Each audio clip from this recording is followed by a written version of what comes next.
আমাদের মাননীয় সড়ক মন্ত্রী ঈদ যাত্রা সম্পর্কে একটা বিবৃতি দিয়েছেন। সেখানে তিনি বলেছেন যে ঈদ যাত্রা ষষ্ঠী ছিল। তো ঈদ যাত্রার ষষ্ঠীটা একটু আমি আপনাদের সামনে বলতে চাই আপনাদের মাধ্যমে। আমাদের আর বিআরটি এর রিপোর্ট অনুযায়ী এই ঈদ যাত্রায় 170 জন মারা গেছে, আর হলো যাত্রী কল্যাণ সমিতির রিপোর্ট অনুযায়ী 370 জন। এরপরে আমরা দেখলাম যে দৌলতদিয়া একটা আস্তবাদ বাস পানির নিচে চলে গেল। এখন আমাদের সড়ক মন্ত্রী, মাননীয় সড়ক মন্ত্রী বললেন যে ষষ্ঠী যাত্রা ছিল। তখন আমার প্রশ্ন হলো যে আর কত লোক মারা গেলে তিনি অস্বস্তি বোধ করবেন?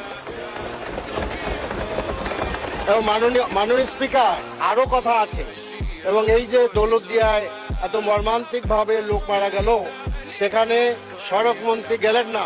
মাননীয় সদস্য, দয়া করে আপনি একটা নোটিশ প্রদান করতে পারেন বিধি অনুসারে। মৃত্যুবরণ যারা করেছে তাদেরকে মাত্র 25,000 টাকা, জীবনের মূল্য ধরা হলো যে 25,000 টাকা, আর আহতের জন্য 15,000 টাকা। আমার প্রশ্ন হলো যে এইরকম একটি কন্ট্রাক্টরি উনি বিবৃতি দিলেন, কারণ সড়ক মন্ত্রী কি এ ব্যাপারে আমরা যে ওয়েস্ট মিনিস্টার ফলো করি, ব্রিটেন হইলে তো তিনি পদত্যাগ করতেন। তিনি এরকম করে চিন্তা করবেন কিনা?